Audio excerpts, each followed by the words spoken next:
السلام عليكم ورحمة الله وبركاته. وعليكم السلام ورحمة الله وبركاته. الحمد لله نحمده ونستعينه ونستغفره ونؤمن به ونتوكل عليه ونعوذ بالله من شرور أنفسنا ومن سيئات أعمالنا. من يهده الله فلا مضل له ومن يضلله فلا هادي له. ونشهد أن لا إله إلا الله وحده لا شريك له ونشهد أن محمدا عبده ورسوله. أما بعد فأعوذ بالله من الشيطان الرجيم. بسم الله الرحمن الرحيم. إن الله وملائكته يصلون على النبي يا أيها الذين آمنوا صلوا عليه وسلموا تسليما. صلى الله على سيدنا محمد وآله وأصحابه وسلم. صلى الله على سيدنا محمد وآله وأصحابه وسلم. صلى الله على سيدنا محمد وآله وأصحابه وسلم. بلغ العلا بكماله كشف الدجى بجماله حسنت جميع خصاله صلوا عليه وآله. بلغ العلا بكماله كشف الدجى بجماله حسنت جميع خصاله صلوا عليه وآله. روحي فداء لجزيرة عربية فيها الحرم والكعبة البيت الشريف وطوافها فرض المم. بلغ العلا بكماله كشف الدجى بجماله حسنت جميع خصاله صلوا عليه وآله. روحي فداء لمدينة فيها ينابيع الهدى ولروضة في مهدها نام النبي المحترم. بلغ العلا بكماله كشف الدجى بجماله حسنت جميع خصاله صلوا عليه وآله.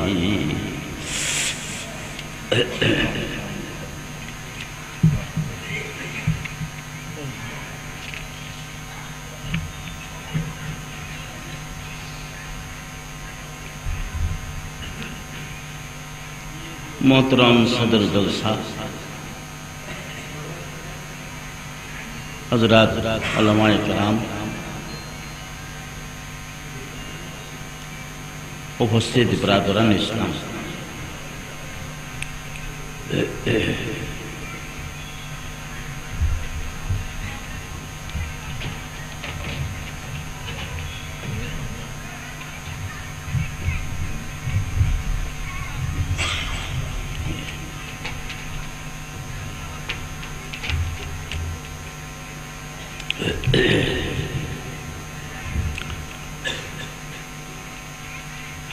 আলহামদুলিল্লাহ আল্লাহ রব্বুল ইজ্জতের দরবারে শুকরিয়া জানাই। আল্লাহ পাক পরওয়ারদিগার আমাদের সবাইকে মুবারক মাসের এক মুবারক মাহফিলে উপস্থিত হওয়ার তৌফিক দান করলেন। আলহামদুলিল্লাহ।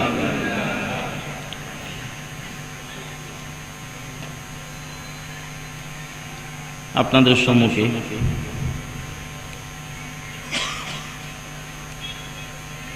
ব্যক্ত করা হয়েছে যে আমার উপর যে দায়িত্বটা অর্পণ করা হয়েছে, আজকে মহান আল্লাহর দরবারে ন্যায় বিচারকের মর্যাদা, হক ও ন্যায় বিচার প্রতিষ্ঠায় মহানবী সাল্লাল্লাহু আলাইহি ওয়াসাল্লামের জীবন আদর্শের বর্ণনা। বিষয়টা আসলে আমার জন্য বড় ভয়ঙ্কর হয়ে গেছে। এই তো বড় একটা মজমুন, বিশাল মজমুন,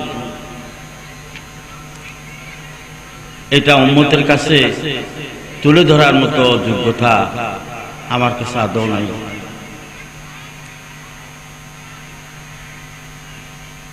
দুনিয়ার বুকে আল্লাহ রাব্বুল ইজ্জত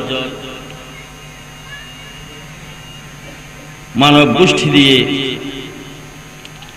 এই কাজটাই বাস্তবায়ন করার লক্ষ্যে আল্লাহ আদম আলাইহিস সালামকে তৈরি করলেন। এই প্রসঙ্গে আল্লাহ রাব্বুল ইজ্জত ইরশাদ করেন, ইন্নী জাইলুন ফিল আরদে খলিফা, ভূখণ্ডে আমি আমার একজন প্রতিনিধি আমি পাঠাতে চাই। আল্লাহর প্রতিনিধিত্ব করবে, কি কাজ করবে? আল্লাহ পাক তো সবগুলো করে ফেলছে। মখলুকের মধ্যে ইনসাফ প্রতিষ্ঠা করা আল্লাহ পাকের লক্ষ্য। ইনসাফ প্রতিষ্ঠা করবে, শুধু মখলুকের মধ্যে তা নয়, ইনসাফ প্রতিষ্ঠা করবে আল্লাহ রাব্বুল ইজ্জতের সত্তা এবং জাত নিয়ে ইনসাফ প্রতিষ্ঠা করবে। আম্বিয়া আলাইহিস সালামের রিসালাত নিয়ে ইনসাফ প্রতিষ্ঠা করবে। সমগ্র মানব গোষ্ঠীর পুরা জীবনের মধ্যে ইনসাফ প্রতিষ্ঠা করবে।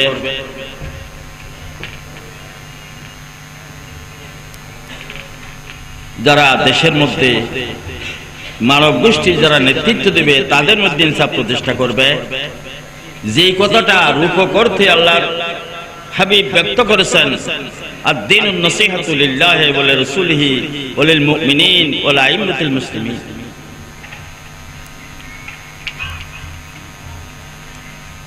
এটা বিশাল অধ্যায়। সিয়াসত তার সব হাদিসের মধ্যে, সব কিতাবের মধ্যে। এছাড়া হাদিসের অপরাপর সহিহ ইবনে খুজাইমা, সহিহ ইবনে হিব্বান, শরহ মানিল আসার লিতাহাবি, কজার উপরে যে আল্লাহ রাসূলের হাদিসগুলো এনেছেন, বিশাল বিশাল ব্যাপার। দেখা যায় পরীক্ষা যত কঠিন হয় পুরস্কার তত বিশাল আকার ধারণ করে। কজার বিষয়টা এত বিশাল, এত স্পর্শকাতর, এত ঝুঁকিপূর্ণ, যে ব্যক্তি সে কজার মাধ্যমে নিজকে প্রতিষ্ঠিত করতে পারছে, সত্যিকার অর্থে ইনসাফ প্রতিষ্ঠাকারী হতে পারল, তার জন্য বিশাল পুরস্কার। তার কি পুরস্কার, এই প্রসঙ্গে আমি আপনাদের সম্মুখে ক্ষুদ্রভাবে দুই একটি কথাই পেশ করতে চাই। আল্লাহ রাব্বুল ইজ্জত কজা সম্পর্কে আমাদেরকে নির্দেশ দিয়েছেন এবং কজার উপর বিভিন্ন ধরনের নির্দেশনা পাক কোরআনের মধ্যে রয়েছে। আল্লাহ পাক ইরশাদ করেন, বিসমিল্লাহির রহমানির রহিম, ইয়া আইয়ুহাল্লাযীনা আমানু কুনু কাওয়ামিনা বিল কিসতি শুহাদা লিল্লাহ। وفي آية أخرى يا أيها الذين آمنوا كونوا قوامين لله شهداء بالقسط ولا يجرمنكم شنآن قوم على ألا تعدلوا اعدلوا هو أقرب للتقوى لقد أرسلنا رسلنا بالبينات وأنزلنا معهم الكتاب والميزان ليقوم الناس بالقسط। আল্লাহ পাক মুমিনদেরকে উৎসাহ প্রদান করে আল্লাহ নির্দেশনা দেন যে সাক্ষ্যদাতারা আল্লাহ সন্তুষ্টির উদ্দেশ্যে ইনসাফ সহকারে সাক্ষ্য প্রদান করো, বিচারক মণ্ডলী ইনসাফ সহকারে বিচার কার্য সম্পন্ন করো। দুই আয়াতের দুই অংশের মধ্যে এক আয়াতের মধ্যে ইঙ্গিত রয়েছে সাক্ষ্যদের দিকে, আর এক আয়াতের মধ্যে রয়েছে বিচারকদের দিকে। কখনো বিচার কার্য সম্পন্ন করার ক্ষেত্রে কারো প্রতি কোনো ব্যক্তিগত বিদ্বেষ থাকে, হিংসা থাকে, সেই হিংসা বিদ্বেষ বাদ দিয়ে সঠিক বিচার করার জন্য আল্লাহ পাক বলেছেন, ওয়ালা ইয়াজরিমান্নাকুম শানানু কওমিন আলা আল্লা তা'দিলু। রাসূল সাল্লাল্লাহু আলাইহি ওয়াসাল্লাম কাফিরদের নির্যাতনে মুসলমানের ক্ষুদ্র অংশ কাফেরদের নির্যাতনে নিপীড়নে অতিষ্ঠ হয়ে আল্লাহ পাকের ইঙ্গিতে হিজরত করলেন। হিজরত করার পরে দীর্ঘ 8 বছর অতিবাহিত হওয়ার পর যখন মক্কা বিজয় হলো, তখন মক্কার লোকদের মধ্যে একটা ভয়, সন্দেহ এবং সংশয় সৃষ্টি হলো। আমাদের নির্যাতনে যারা দেশছাড়া হলো, গৃহহারা হলো, কোন আমাদের কাছ থেকে প্রতিশোধ নেবে? এইরকম প্রতিশোধ নেওয়ার যে একটা ভয় ভীতি তাদের মধ্যে বিরাজ করছিল। ওই সময় আল্লাহ রাব্বুল ইজ্জত ইরশাদ করলেন, ওয়ালা ইয়াজরিমান্নাকুম শানানু কওমিন আলা আল্লা তাদিলু ইদিলু হুয়া আকরাবু লিত্তাকওয়া। খবরদার, হিংসা বিদ্বেষ মনের মধ্যে রেখে কোন কওমের প্রতি অবিচার করিও না। তাই বিচারক মণ্ডলীর প্রতি নির্দেশ হলো, বাদী বিবাদের মধ্যে যে কোনো ব্যক্তি যদি তার হিংসার পাত্র হয়ে থাকে, বিদ্বেষের পাত্র হয়ে থাকে, বিচার করার ক্ষেত্রে সেই হিংসা বিদ্বেষ যেন কোনো স্থান না পায়, বরং সঠিক বিচার করার জন্য আল্লাহর নির্দেশনা রয়েছে। এটা বিশাল পরীক্ষার ব্যাপার। এই পরীক্ষায় যারা বিজয় লাভ করলো, বিচার কার্য ন্যায় ইনসাফের সাথে সম্পন্ন করতে পারল, তারাই সফল কাম হয়েছে। এবং তাদের ব্যাপারে রাসূল সাল্লাল্লাহু আলাইহি ওয়াসাল্লাম ইরশাদ করেন, আন আবি হুরায়রা রাদিয়াল্লাহু তাআলা আন্না রাসূলুল্লাহ সাল্লাল্লাহু আলাইহি ওয়াসাল্লাম قال هل تدرون ما السابقون الى ظل الله يوم القيامه। আল্লাহ রাব্বুল ইজ্জতের ছায়ার দিকে কারা অগ্রগামী হবে তোমরা কি জানো? ক্বালু আল্লাহু ওয়া রাসূলুহু আ'লাম। আল্লাহ এবং আল্লাহর রাসূল ভালো জানেন। ক্বাল আল্লাযীনা ইযা আলামুল হাক্কা। ওই সমস্ত লোকেরাই আল্লাহ রাব্বুল ইজ্জতের ছায়ার দিকে দৌড়বে, অগ্রগামী হবে। ইযা আলামুল হাক্কা ক্বাবালুহু। সত্যটা জানার পরে সেটাই গ্রহণ করলো। ওইজা সুলু আনহু বজলুহু। যখন সেই ব্যাপারে তাদের কাছ থেকে কোনো জিজ্ঞাসা করা হয়, তারা পার্থিব কোনো সুযোগ সুবিধা ভয় ভীতিকে উপেক্ষা করে সঠিক উত্তরটা তারা প্রদান করে। ওইজা হাকমু বাইনাহুম হাকমু কাহুকহিম লিআনফুসিহিম।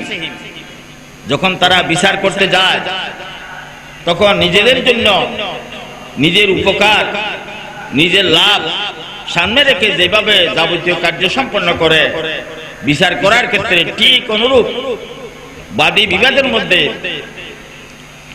যার যেটা পাওনা, তার পাওনা সঠিকভাবে প্রদান করে। আল্লাহ রাসূল আরো ইরশাদ করেন, সাবাতুন ইযিল্লুহুমুল্লাহু আযজা ওয়া জাল্লা তাহতা যিল্লি আরশিহি। আল্লাহ রাব্বুল ইজ্জত 7 শ্রেণীর লোকদেরকে আল্লাহর আরশের ছায়ার নিচে আশ্রয় দান করবেন। ইয়াউমা লা যিল্লা ইল্লা যিল্লুহু। যেদিন আর কোনো ছায়া থাকবে না, আল্লাহ রাব্বুল ইজ্জতের আরশের ছায়া ছাড়া কোনো ছায়া থাকবে না। সেই শ্রেণী সমূহের মধ্যে সর্বপ্রথম উল্লেখ করা হয়েছে ইমামুন আদলুন, ন্যায় বিচারক। ন্যায় বিচারকের জন্য আল্লাহ রাসূল ময়দানে হাসরে আল্লাহ রাব্বুল ইজ্জতের আরশের ছায়ায় তাদের স্থান বলে ঘোষণা দিলেন। অতএব ন্যায় বিচারের জন্য যেমন পুরস্কার রয়েছে, যদি বান্দা ইচ্ছাগতভাবে সেখানে নাহক বিচার করে থাকে, তার জন্য অনুরূপ সাজাও রয়েছে। হযরত আবু হুরায়রা রাদিয়াল্লাহু তাআলা আনহু থেকে বর্ণিত, রাসূল সাল্লাল্লাহু আলাইহি ওয়াসাল্লাম ইরশাদ করেন, মান তালাবা কাযাল মুসলিমিন হাত্তা ইয়ানালহু সুম্মা গালাবা আদলুহু জাওরুহু ফালাহুল জান্নাহ। যে ব্যক্তি মুসলমানের বিচারের দায়িত্ব সে অন্বেষণের মাধ্যমে লাভ করলো, তারপরে তার ইনসাফ তার জুলুমের উপরে প্রবল হয়ে গেল, অর্থাৎ জুলুম সে পরিহার করলো, ন্যায় এবং ইনসাফকে সে প্রাধান্য দিল, ফলাহুল জান্নাত, তার জন্য জান্নাত। ওমান গালাবা জওরুহু আদলহু ফলাহুন নার।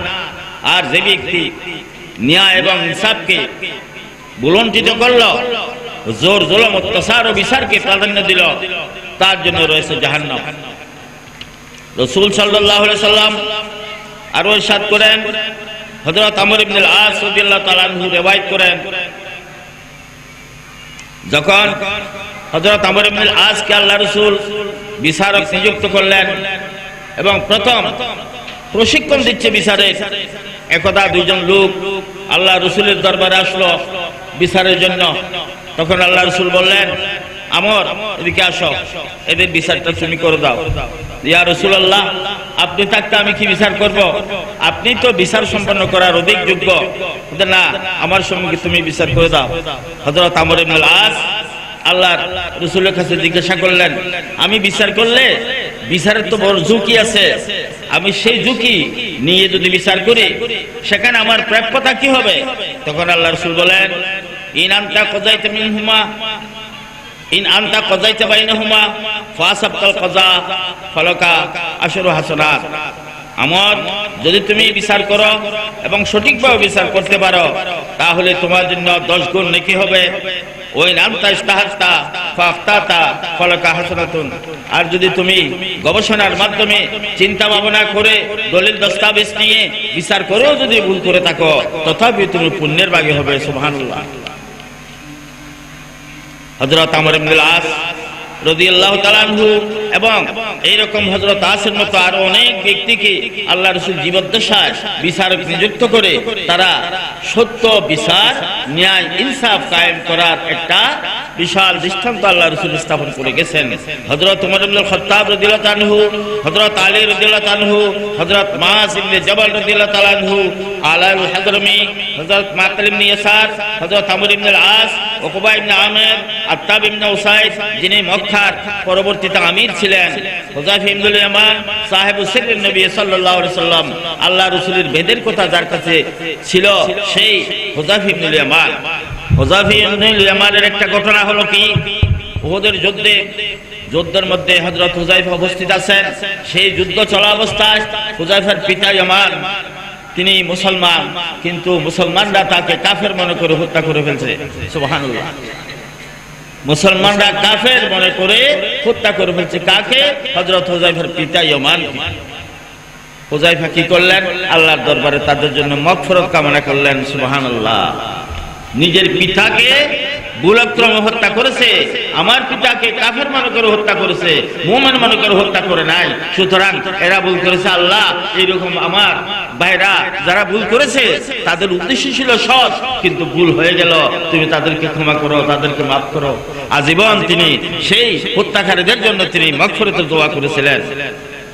হযরত দেহায়ে কলবি, আবু মুসা আশআরী, এইসব ব্যক্তিদেরকে আল্লাহ রাসূল জীবদ্দশায় তাদেরকে বিচারক নিযুক্ত করে রাসূল সাল্লাল্লাহু আলাইহি ওয়াসাল্লাম যে বিচার কার্যটা দুনিয়ার মধ্যে কিভাবে চলবে তার একটা দৃষ্টান্ত স্থাপন করলেন।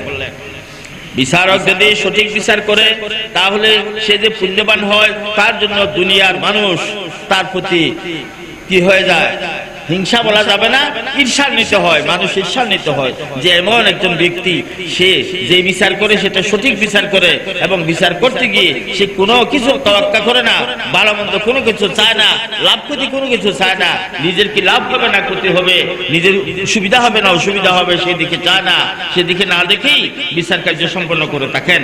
আল্লাহ রাসূল এদের ব্যাপারে ইরশাদ করেন, লা হাসাদা ইল্লা ফি ইসনাইন, রাজুলুন আতাহুল্লাহু মালান ফাসাল্লাতাহু আলা হালাকাতিহি ফিল হক ওয়া আখিরু আতাহুল্লাহু হিকমাতান ওয়া হুয়া ইয়াবতি বিহা ওয়া ইউআল্লিমুহা।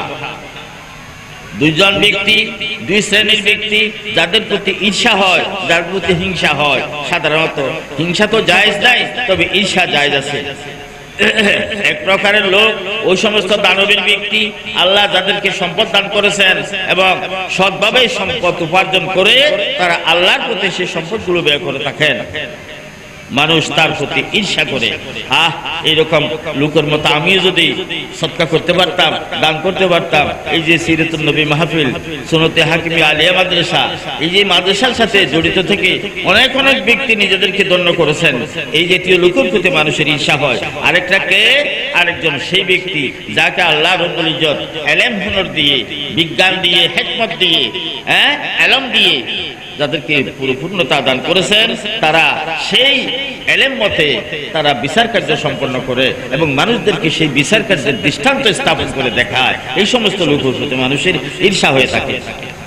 হযরত আবু সাঈদ আল খুদরি রাদিয়াল্লাহু তাআলা আনহু থেকে বর্ণিত, তিনি বলেন আল্লাহ রাসূল ইরশাদ করেন, মানুষের মধ্যে আল্লাহর কাছে কিয়ামত দিবসে সবচাইতে প্রিয় ব্যক্তি এবং আল্লাহর কাছে সবচাইতে নিকটবর্তী ব্যক্তি যারা আল্লাহ রাব্বুল ইজ্জতের খুব নৈকট্যের মধ্যে পৌঁছতে পারবে, তারা কারা? ইমামুন আদিলুন, ন্যায় বিচারক। সেই ন্যায় বিচারকরা আল্লাহ রাব্বুল ইজ্জতের খুবই কাছের এবং নিকটবর্তী ব্যক্তি হবেন রোজ হাশরে। আবগাদুন নাস ইলাল্লাহি ওয়া আবাদুহুম মিনহু মাজলিসান ইমামুন জায়েদ। আর যারা বেইনসাফ করে, অবিচার করে, দোলন করে, নির্যাতন করে, এই সমস্ত লোকেরা আল্লাহ রাব্বুল ইজ্জতের নিকট রোজ হাশরে সবচাইতে ঘৃণিত এবং নিন্দিত ব্যক্তি হবে। অপর এক হাদিসের মধ্যে বর্ণিত আছে, লাআদুল আমালি ফি রায়াতিহি ইয়াওমান ওয়াহিদা আফদাল মিন ইবাদাতিল আবদি ফি আহলিহি মিয়াতা আমিন আও 50 আমা। কোন বিচারক সে যদি ইনসাফ সহকারে বিচার করে থাকে, তার একদিনের বিচারের তার যত শ্রম গেছে, তার যত কষ্ট গেছে, তার যে সময় গেছে, এই সময়ের মূল্য কতটুকু হবে? আল্লাহ রাব্বুল ইজ্জতের দরবারে সে ঘরে বসে বসে 100 বছর এবং 50 বছর পর্যন্ত সে বসে বসে ইবাদত করার সাথে আল্লাহ রাব্বুল ইজ্জতের দরবারে তার মর্যাদা বেশি হবে। সুবহানাল্লাহ। হযরত উসমান রাদিয়াল্লাহু তাআলা আনহু যখন আমিরুল মুমিনিন ছিলেন, তখন তিনি একদা হযরত আব্দুল্লাহ ইবনে ওমর রাদিয়াল্লাহু তাআলা আনহুকে বললেন যে, ইবনে ওমর তুমি যাও, বিচার করো, বিচারের দায়িত্ব তুমি নাও। তখন আব্দুল্লাহ ইবনে ওমর বললেন যে, আপনি আমাকে বিচারের দায়িত্ব থেকে নিষ্কৃতি দেন না আমিরুল মুমিনিন, আপনি চাইলে তো পারেন। তখন হযরত উসমান রাদিয়াল্লাহু আনহু বললেন, আব্দুল্লাহ ইবনে ওমর তুমি কেন এটাকে অপছন্দ করো? এখানে তোমার কি আপত্তি রয়েছে? অথচ তোমার পিতা তো বিচার কার্য সম্পন্ন করত। আমি আল্লাহ রাসূল থেকে শুনেছি যে ব্যক্তি বিচার কার্য সম্পন্ন করবে এবং কাজী হবে, সে যদি ইনসাফ সহকারে তার বিচার কার্য সম্পন্ন করে থাকেন, তো সে অতটুকুই পাবে যে তার আমল সমান সমান হবে। আব্দুল্লাহ ইবনে ওমর রাদিয়াল্লাহু আনহু যখন এই কথা বললেন, হযরত উসমান রাদিয়াল্লাহু আনহু আর কোনো উত্তর নাই। কারণ আব্দুল্লাহ ইবনে ওমর তার পিতা থেকে তো শিক্ষা গ্রহণ করেছে। হযরত ওমর ইবনুল খাত্তাব রাদিয়াল্লাহু আনহু যখন আহত হলেন, আবু লুলু দ্বারা আহত হওয়ার পরে লোকেরা দেখতে গিয়েছে, অনেকে তার প্রশংসা করতে চাইলেন বিভিন্নভাবে। তখন তিনি বললেন, আমি আল্লাহর কাছে এতটুকুই চাই, আমার আমলগুলো যদি সমান সমান হয়ে যায় পাইলাম, আমার আমলগুলো যদি সমান সমান হয় আমি নাজাত পাইলাম, আমি এর চেয়ে বেশি কিছু আশা করতে পারি না। ঠিক এই শিক্ষা নিয়ে আব্দুল্লাহ ইবনে ওমর হযরত উসমানকে উত্তর দিলেন যে, এমন যদি হয়, বিচার যদি ইনসাফ সহকারেও সম্পন্ন করা হয়, তাহলে সে শুধু সমান সমানই পূর্ণ হবে। অতএব এরপরে আমি আর কি আশা করতে পারি? অতএব বিচার কার্যের প্রতি রাসূল সাল্লাল্লাহু আলাইহি ওয়াসাল্লামের পক্ষ থেকে যে এক ধরনের নিন্দার মতো ছিল, এই কারণে, শুধু আমাদের অযোগ্যতার কারণে। আমাদের মধ্যে সর্বসাধারণের কাছে যোগ্যতা নাই, বিশেষ বিশেষ ব্যক্তির কাছে সেই বিচার কার্য সম্পন্ন করার যোগ্যতা আছে। তাই প্রত্যেকে বিচার কার্যের দায়িত্ব গ্রহণ করতে পারে না। কিন্তু আজকে আমাদের অবস্থা উল্টা হয়ে গেছে, আমরা সবাই বিচারক হতে চাই, সবাই বিচারক হতে চায়। বিচারক সবাই হতেই পারে না। বিচারক হওয়ার জন্য যে যোগ্যতা, সেই যোগ্যতার কথা আল্লাহ রাসূল সাহাবা কেরামদের কাছে ব্যক্ত করে দিয়েছেন। বিচারক সেই বিচার কিভাবে করবে? বিচার করার ক্ষেত্রে আল্লাহ রাসূল ইরশাদ করেন, আল বাইয়িনাতু আলাল মুদ্দাঈ ওয়াল ইয়ামিনু আলা মান আনকার। যখন বাদী বিবাদী উপস্থিত হবে, তখন বিচার কার্য শুরু করছেন বিচারক, সম্মানিত বিচারক, এই তুমি বাদী, তুমি দাবিদার, তোমার সাক্ষী দাও। সাক্ষীর যথার্থতা প্রথমে যাচাই করতে হবে। সেই সাক্ষীর যথার্থতা বাছাই করার পরে যদি সাক্ষী পায়, সঠিক সাক্ষী পায়, এই সাক্ষীর ভিত্তিতে বিচারক, সম্মানিত বিচারক তার রায় দিয়ে দিবেন। যদি তিনি উপযুক্ত সাক্ষী দিতে ব্যর্থ হয়ে যায়, তাহলে সেক্ষেত্রে তিনি আর বাদের কোনো কথা শুনতে পারেন না, তখন তিনি বিবাদীকে বলবেন, তাহলে তুমি বাদের দাবিটা তুমি স্বীকার করো কিনা? বিবাদী যদি বলে আমি স্বীকার করি, তাহলে হয়ে গেল। আর যদি বলে না আমি স্বীকার করি না, আমি এটা অন্যায়, আমি ইনকার করি, আমি এটাকে নিন্দা করি, অস্বীকার করি, তখন কি করবে? তখন হলফ করতে হবে। সেই হলফের মাধ্যমে আল্লাহ রাসূল দুইটা মূলনীতি ব্যক্ত করেছেন, একটা হলো দলিল, আরেকটা হলো কি সাক্ষী। সাক্ষীদের দলিল, আরেকটা হলো কি শপথ।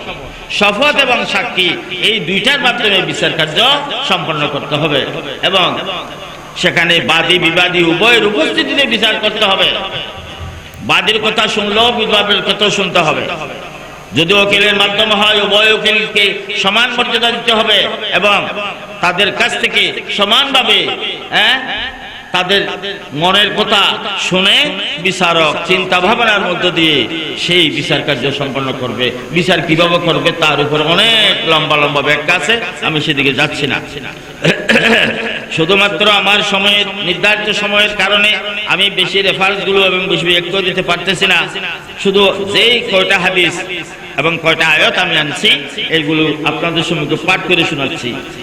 আল্লাহ রাসূল ইরশাদ করেন, আল্লাহুম্মা আল কাযিম আলম ইয়াজুর ফাইদা জারা তাখাল্লান হুয়া লাযমহু শাইতান। আল্লাহ রাব্বুল ইজ্জত ন্যায় বিচারকের পাশে থাকেন, যখন তিনি ইনসাফ সহকারে বিচার করবেন আল্লাহ পাশে থাকবেন। তার মানে আল্লাহর সহায়তা, আল্লাহর সাহায্য, আল্লাহর পক্ষ থেকে গায়েবী মদদ তার কাছে থাকবে। অন্য এক রিওয়ায়াতের মধ্যে আছে তার জন্য একটা ফেরেশতা আল্লাহ মুকরর করে দিবেন, নিযুক্ত করে দিবেন। এই ফেরেশতা তার অন্তরের উপর প্রভাব বিস্তার করবে, অন্তরের উপর উদয় করে দিবে, যাতে করে বিচারকের কাছে সঠিক বিষয়টা তার মনের মধ্যে স্থান পায়। সেইভাবে বিচার কার্য সম্পন্ন করলে আল্লাহ রাব্বুল ইজ্জত তার সহায়তা থাকেন। আর যে ব্যক্তি সেই বিচারের ন্যায়ের দিকে, হকের দিকে তাকাবে না, সে পার্থিব কোনো বিষয়কে অগ্রাধিকার দিয়ে বিচারটা কোনো রকমে চূড়ান্ত করতে চাইবে, আল্লাহ রাব্বুল ইজ্জতের রহমত, আল্লাহ রাব্বুল ইজ্জতের দয়া, আল্লাহর পক্ষ থেকে সাহায্য তার কাছ থেকে দূরে সরে যাবে এবং ফলে সেই খালি জায়গাটা দখল করে নেবে শয়তান, লাযিমহু শাইতান। হযরত আবু হুরায়রা রাদিয়াল্লাহু তাআলা আনহু থেকে আরো বর্ণিত আছে, যে ব্যক্তি কজার দায়িত্ব লাভ করলো সেই ব্যক্তি তো ছুরি ছাড়া জবাই হয়ে গেছে। ছুরি ছাড়া জবাই হয়ে গেছে। ছুরি ছাড়া জবাই হয় না। তার মানে বিচারককে তো জবাই করা হয় নাই, কিন্তু জবাই করলে যে অবস্থা হয় বিচারকেরও ঠিক সেই অবস্থা হয়ে গেছে। ছুরি ছাড়া জবাই হয়ে গেছে। ছুরি দিয়ে জবাই হলে এটা বাহ্যিকভাবে আমরা দেখতে পাই, কিন্তু বিচারক যে জবাই হয়ে গেল এটা তো আমরা দেখতে পাচ্ছি না। সেখানে কোনো ছুরি নাই, কোনো অস্ত্র নাই, কোনো হাতিয়ার নাই, কিন্তু সে জবাই হয়ে গেছে। কেমন জবাই হয়ে গেল? তার উপর এমন এক দায়িত্ব আসলো, সেই দায়িত্বটা যদি সঠিকভাবে পালন করতে পারে, যদি তার মধ্যে সেই সদিচ্ছা থাকে তাহলে সে মুক্তি পাইল। আর যদি সদিচ্ছা তার কাছ থেকে দূরে সরে যায় তাহলে সে আটকে গেল। এই আটকানোর ফসল হিসাবে তার পরিণতি হিসাবে সে কিভাবে জাহান্নাম। যেমন হযরত আবু হাশিম বলতেছেন, লাউলা হাদিস বুরাইদা লাকুল্লা ইন্নাল কাযী ইস্তাহাদা ফাহুয়া ফিল জান্নাহ। হাদিস বুরাইদা না হলে আমি তো একটা কথা একেবারে উচ্চস্বরে বলে দিতাম যে বিচারক মণ্ডলী যখন ইজতিহাদের মাধ্যমে বিচার করবে তখন সে জান্নাতে যাবে, তার জন্য জান্নাত নিশ্চিত হবে। কিন্তু বুরাইদার একটা হাদিস রয়েছে, সেই বুরাইদা বর্ণনা করতেছেন, কালা রাসূলুল্লাহ সাল্লাল্লাহু আলাইহি সাল্লাম আল কুযাতু সালাসাতুন। হযরত বুরাইদা বলতেছেন বিচারক মণ্ডলী তিন শ্রেণীতে বিভক্ত, ওয়াহিদুন ফিল জান্নাহ ওয়া ইসনানি ফিন নার। এক শ্রেণী বিচারক মণ্ডলের এক শ্রেণী জান্নাতি হবে আর দুই শ্রেণী হবে জাহান্নামে। ফাআম্মাল্লাযী ফিল জান্নাহ ফারাজুলুন আরাফাল হাক্কা ফাগাযা বিহি। এক হলো ওই ব্যক্তি, ওই বিচারক যে সত্যটা যে কোনোভাবে কলা কৌশলে জ্ঞানের মাধ্যমে, অনুসন্ধানের মাধ্যমে এবং বাদী বিবাদের সেই স্বীকারোক্তির মাধ্যমে, যে কোনো সাক্ষীর মাধ্যমে যে অর্জন করতে পারলো সঠিক বিষয়টা, সেই সঠিক বিষয় অর্জন করার পরে এইটা নিয়েই সে বিচার সম্পন্ন করলো, সে হবে জান্নাতি। ওয়ারাজুলুন আরাফাল হাক্কা ফাজারা ফিল হুকমি ফাহুয়া ফিন নার।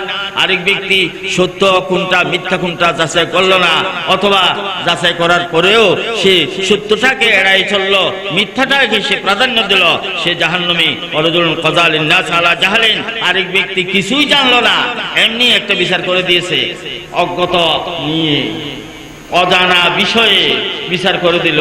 যেমন গ্রামগঞ্জের মধ্যে কিছু বিচার দেখা যায়, গ্রামের কতগুলি মোড়ল আছে, এরা বিচার মুঠো তত্ত্ব তালাশ করে অনুসন্ধান করে বিচার খুব কম করে, বিচার একটা করে দিয়ে ফেলে, পরে সেখানে উল্টাপাল্টা অনেক কিছু প্রশ্ন এসে যায়। এই জাতীয় বিচার যারা করবে সেই দুই শ্রেণী, পরবর্তী দুই শ্রেণীর জন্য রয়েছে কি জাহান্নাম। আল্লাহ রাব্বুল ইজ্জত আমাদের বিচারক মণ্ডলীকে সেই অবস্থা থেকে আল্লাহ যেন হেফাজত করেন, সবাই তাদের জন্য দোয়া করবেন। সর্বোপরি সর্বশেষে আমি বলতে চাই, বিচারক মণ্ডলীর মর্যাদা আমরা একটা পাইলাম আল্লাহর আরশের ছায়া তাদের স্থান হবে, আরেকটা পাইলাম তারা জান্নাতি হবে, আরেকটা বড় ধরনের তাদের জন্য সুসংবাদ রয়েছে। হযরত আব্দুল্লাহ ইবনে আমর ইবনে আল-আস রাদিয়াল্লাহু তাআলা আনহু থেকে বর্ণিত, আল্লাহ রাসূল থেকে তিনি ব্যক্ত করেন, قال ان المقسطين عند الله تعالى على منابر من نور على يمين الرحمن, যে সমস্ত বিচারক মণ্ডলী ন্যায় ইনসাফ করবে তারা আল্লাহর কাছে রোজ হাসরে একটা নূরের মিম্বরের মধ্যে তারা উপবিষ্ট হবে। সুবহানাল্লাহ, নূরের মিম্বর, নূরের মিম্বর, সেই নূরের মিম্বরে তারা স্থান পাবে। আল্লাযিনা ইয়াদিলুনা ফি হুকমিহিম ওয়া আহলিহিম ওয়া মা গুল্লু ওয়া মা উলু, ওই সমস্ত লোকেরা যারা ইনসাফ প্রতিষ্ঠা করে তারা তাদের বিচার কার্য সম্পন্ন করতে গিয়ে ইনসাফের মাধ্যমে সম্পন্ন করে থাকে। এই বিচারটা তারা শুধু পরের জন্য না, মানুষের জন্য না, নিজের পরিবারের মধ্যেও, এবং যে সমস্ত বিষয়ের উপর তারা দায়িত্ব প্রাপ্ত হয় সেখানেও তারা বিচারটা ওইভাবেই করে, ইনসাফ সহকারে বিচার করে। আল্লাহ রাব্বুল ইজ্জত তাদেরকে তাদের মর্যাদা হিসাবে ময়দানে হাসরে নূরের মিম্বরের উপর আসন দান করবেন। সুবহানাল্লাহ। রাসূল সাল্লাল্লাহু আলাইহি সাল্লাম পৃথিবীতে প্রেরিত হলেন সর্বশেষ রাসূল হিসাবে। পূর্ববর্তী অনেক নবী রাসূলের আগমন হয়েছে, আপনারা জানেন। প্রত্যেক নবী রাসূলের সেই ইনসাফ প্রতিষ্ঠা করা চাইছিল গুরু দায়িত্ব, ইনসাফ প্রতিষ্ঠা করা, আল্লাহর ক্ষেত্রে ইনসাফ প্রতিষ্ঠা করা কি লা ইলাহা ইল্লাল্লাহ, এটা কায়েম করা, আল্লাহর ক্ষেত্রে ইনসাফ প্রতিষ্ঠা করা। বান্দা দুনিয়াতে আসলা, দুনিয়াতে আসি কি করলা তুমি? আল্লাহর ব্যাপারে তোমার কি ভূমিকা ছিল? আল্লাহর তাওহীদের ব্যাপারে তোমার কি ভূমিকা ছিল? দুনিয়ার বুকে তাওহীদ প্রতিষ্ঠা করা প্রত্যেক নবী রাসূলের কাজ ছিল। রাসূল সাল্লাল্লাহু আলাইহি সাল্লাম সর্বশেষ নবী, তিনি দুনিয়ার বুকে তাওহীদ কিভাবে প্রতিষ্ঠিত হয় সেই কাজের পেছনে নিজের জীবনটা তিনি শেষ করে চলে গেছেন, এবং এমন একটা শ্রেণী তৈরি করে দিয়েছেন যে শ্রেণী পরবর্তী সময়ে দুনিয়ার বুকে ইনসাফ কিভাবে হয় তার দৃষ্টান্ত, উজ্জ্বল উজ্জ্বল দৃষ্টান্ত রেখে গেছেন। রাসূল সাল্লাল্লাহু আলাইহি ওয়াসাল্লাম স্বয়ং নিজের জীবদ্দশায় কোন জাতীয় ইনসাফ প্রতিষ্ঠা করলেন? ইনসাফ প্রতিষ্ঠা করার সেই আকারটা ভিন্ন ভিন্ন। কতিপয় আছে আল্লাহ রাসূল ব্যক্ত করে দেখেছেন, কথা বলে গেছেন, মূল্যবান পরামর্শ দিয়ে গেছেন, নির্দেশনা দিয়ে গেছেন। আর কতিপয় আছে সাহাবা কেরামদেরকে তালিম দিয়েছেন এবং জীবদ্দশায় সাহাবা কেরামদের মাধ্যমে ইনসাফ প্রতিষ্ঠা করার, বিচার কার্য সম্পন্ন করার একটা প্রশিক্ষণ দিয়ে দিলেন। যেমন হযরত মুআয ইবনে জাবাল রাদিয়াল্লাহু তাআলা আনহু, হযরত আবু মুসা আশআরী রাদিয়াল্লাহু আনহু, এই মুআয ইবনে জাবালকে যখন তিনি এই ইয়ামানের বিচারক নিযুক্ত করে পাঠাচ্ছিলেন, তখন জিজ্ঞাসা করছিলেন, মুআয তুমি বিচার কিভাবে করবা? বিচার কিভাবে করবা? হযরত মুআয উত্তরে বললেন, আমি কিতাবুল্লাহ দিয়ে বিচার করব। ফাইলাম তাজিদ, যদি কিতাবুল্লাহ তুমি না পাও, কিতাবুল্লাহ যদি না পাও তখন কি করবে? কাকে বলতেছেন? কিতাবুল্লাহ যদি তুমি না পাও, এটা কাকে বলতেছেন? হযরত মুআয ইবনে জাবালকে। মান হুয়া মুআয ইবনে জাবাল? মুআয ইবনে জাবাল এটা কে? হ্যাঁ, তাআল্লামুল কোরআন, কোরআন শিখো তোমরা। কার কাছ থেকে? মিন আব্দুল্লাহ ইবনে মাসউদ, মুআয ইবনে জাবাল, উবাই ইবনে কাব, সালেম মওলা আবু হুযায়ফা। সারা উম্মতের মধ্যে চারজনকে যে কোরআনের উস্তাদ বানিয়ে দিয়েছেন তার মধ্যে হলেন হযরত মুআয ইবনে জাবাল রাদিয়াল্লাহু তাআলা আনহু, কোরআনের উস্তাদ, যার কাছ থেকে সমস্ত উম্মতকে কোরআনের শিক্ষা গ্রহণ করার জন্য আল্লাহ রাসূল নির্দেশ করেছেন, তার মধ্যে হলেন হযরত মুআয ইবনে জাবাল। সেই মুআয ইবনে জাবালকে বলতেছে, যদি তুমি কোরআনে না পাও দফাবে সুন্নাত রাসূলুল্লাহ, আল্লাহ রাসূলের সুন্নাত দিয়ে। ফাইলাম তাজিদ, সুন্নাতে যদি তুমি না পাও তখন কি করবে? আসতে হবে বেরায়। আমি ইজতিহাদের মাধ্যমে, গবেষণার মাধ্যমে, চিন্তা ভাবনার মাধ্যমে আমার আল্লাহর রাব্বুল ইজ্জতের প্রদত্ত যে বিবেক, যে আকল, সে আকলকে যথাযথ কাজে লাগিয়ে আমি তার নির্যাস নিয়ে আমি রায় দেব এবং বিচার কার্য সম্পন্ন করব। রাসূল সাল্লাল্লাহু আলাইহি ওয়াসাল্লাম আশ্বস্ত হলেন এবং শুকরিয়া করলেন। আল্লাহ রাসূল আশ্বস্ত হলেন। মুআয ইবনে জবাল নিজের ইজতিহাদের মাধ্যমে যেই বিচার কার্য সম্পন্ন করবেন, এটি আল্লাহ রাসূল আশ্বস্ত হলেন। বললেন কি, আলহামদুলিল্লাহিল্লাযী ওয়াফাকা রাসূলা রাসূলিহি বিমা ইয়ারদা বিহি রাসূলুহু। আল্লাহ, তুমি তোমার রাসূলের রাসূল, রাসূলের রাসূল, রাসূল মানে দূত। রাসূল শাব্দিক অর্থ হলো কি দূত। রাসূলুল মুরসালুন, ছাত্ররা জানবে, রাসূলুল মুরসালুন প্রেরিত ব্যক্তি, দূত। হ্যাঁ, আল্লাহ রাসূল এটা আল্লাহর পক্ষ থেকে প্রেরিত, আল্লাহর দূত। আর মুআয ইবনে জবাল আল্লাহ রাসূলের দূত। আল্লাহ, তোমার প্রশংসা করছি, তোমার জন্য অশেষ অশেষ প্রশংসা। কি কারণে প্রশংসা করছি? তুমি যে তৌফিক দিয়েছো তোমার রাসূলের রাসূলকে, তোমার দূতের দূতকে, যেটা দিয়ে তোমার দূত, তোমার রাসূল সন্তুষ্ট হতে পারে। আল্লাহ, তুমি এরকম তৌফিক দান করেছো। হ্যাঁ, হযরত মুআয ইবনে জবালকে আল্লাহ রাসূল সন্তুষ্ট হয়ে, আশ্বস্ত হয়ে আল্লাহর কাছে শুকরিয়া জ্ঞাপন করলেন। এই যে ইনসাফ প্রতিষ্ঠা, রাসূল সাল্লাল্লাহু আলাইহি ওয়াসাল্লাম সাহাবা কেরামদের মাধ্যমে ইনসাফ প্রতিষ্ঠা করেছেন। হযরত ওমর ইবনে আল খাত্তাব রাদিয়াল্লাহু তাআলা আনহু ইনসাফ প্রতিষ্ঠা করতে গিয়ে শাহাদাত বরণ করলেন। আল্লাহ রাসূলের তৈরি, রাসূলের গড়া বান্দা। যখন আবু লুলু এসে, হযরত মুগীরা ইবনে শুবার গোলাম আবু লুলু এসে যখন বিচার দিল, আমিরুল মুমিনিন আমার মনিব আমার কাছ থেকে বেশি ট্যাক্স আদায় করে, বেশি কর আদায় করে। কত করে? এত। তুমি রোজগার কত করো? এত করি। তাহলে তো বেশি করে না, বেশি করে না। এটা বোঝার জন্য আমি 1 মিনিট আপনাদের কাছ থেকে অন্য বিষয়ে সময় নিচ্ছি। আমাদের দেশে এখন গোলাম প্রথা নাই, পৃথিবীতে কোথাও নাই।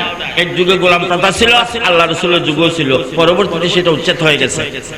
কিন্তু গোলাম প্রথা আল্লাহর কাছে কোনো পছন্দের বিষয় নয়। আমার কাছ থেকে চট্টগ্রাম ইউনিভার্সিটির এক প্রফেসর জিজ্ঞাসা করছিলেন, হুজুর, ইসলামের সবগুলো ভালো লাগে, কিন্তু গোলাম প্রথা যে ইসলামের মধ্যে আছে এই জিনিসটা ভালো লাগে না, এটা কেমন কেমন হয়। অনেক ব্যাখ্যা সহকারে আমার কাছ থেকে জিজ্ঞাসা করলো। আমি বললাম, আপনাকে কমপক্ষে 1 ঘন্টা সময় বসতে হবে। কেন? কমপক্ষে 1 ঘন্টা বুঝতে পারবেন? ইনশাআল্লাহ বুঝতে পারবেন। এই যে গোলাম প্রথা, গোলাম প্রথা আল্লাহর কাছে পছন্দ নয়, কিন্তু আগে থেকে চলে আসতেছে, এই জন্য এটা উচ্ছেদ করে নাই। এবং পরবর্তী এই সময়ের জন্য গোলাম প্রথার বৈধতা রয়ে গেছে। গোলামদের সাথে কি আচরণ করবে মুনিবরা? যে গোলাম বিক্রি করতে পারে, যে গোলামকে মেরে ফেললে কেসাস হয় না, যে গোলামের সমস্ত সম্পদের মালিক মুনিব হয়ে থাকে, সেই গোলামের ব্যাপারে ভিন্ন ভিন্ন নির্দেশনা রয়েছে। সেই নির্দেশনার ভিত্তিতে কেহ করে কি, ঠিক আছে তুমি রোজগার যা করো আমাকে এই টাকায় দিবা, বাকিগুলি তোমার। এক ধরনের চুক্তি হলো গোলামের সাথে। আরেকটা কি, তুমি আমার এখানে থাকবে, আমার কাজ করবে, আমার নির্দেশ পালন করবে, তোমার কাছ থেকে আমি কিছুই নেব না, তোমার ভরণ পোষণ সবগুলো আমি দিয়ে দেবো। অথবা তুমি দৈনিক রোজগার যা করো তার অর্ধেক আমাকে দিয়ে ফেলবা, বাকি অর্ধেক তুমি নিবা। গোলামের সাথে যেই জাতীয় চুক্তি মনিব করে সেই চুক্তিটা বৈধ। সুতরাং হযরত মুগীরা ইবনে শুবা রাদিয়াল্লাহু তাআলা আনহু আবু লুলুর কাছ থেকে যে ট্যাক্স, যে করটা নিত, এটা খুব সামান্য। হযরত ওমর ইবনে খাত্তাব আমিরুল মুমিনিন তিনি বললেন, মনিব হিসেবে তোমার উপর পুরা মালিকানা তার রয়েছে। তিনি যদি চান তোমাকে পুরা দিন খাটাই, সব উপার্জন তিনি ভোগ করতে পারেন।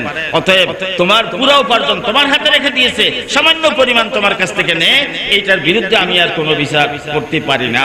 এই কথা যখন বলছে, সেই হক কথা বলার কারণে আবু লুলু হযরত ওমর ইবনে খাত্তাব রাদিয়াল্লাহু তাআলা আনহুকে শহীদ করে দিল।